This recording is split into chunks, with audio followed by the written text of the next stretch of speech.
Okay, my beautiful fish keeping friends, this is day 2 of the rainwater experiment. As you see, I've added a piece of driftwood, an air fern, and this slate stone that is screwed to,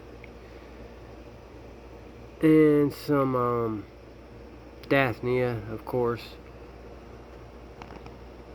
So let's see what they're doing back there. This light, I got it shining directly on it, so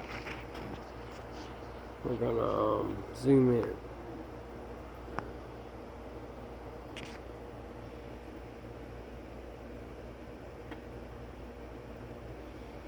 Well, they're all in there now. Trust me.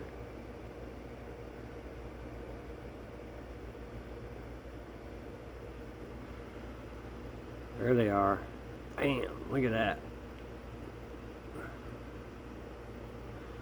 Alright, so this is day 2 of rainwater experiment.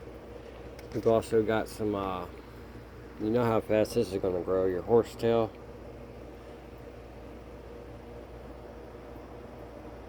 Let's see what happens with this. Sometimes leeches come in here. I was thinking about adding them because I know they'll make cocoons out of this stuff, but it's kind of defeating the purpose of what I'm doing here. I already messed up by adding cultured water, but we're just going to watch the water and have some fun with it. This is day 2. As always, I wish y'all love, health, and wealth. Thank y'all for watching.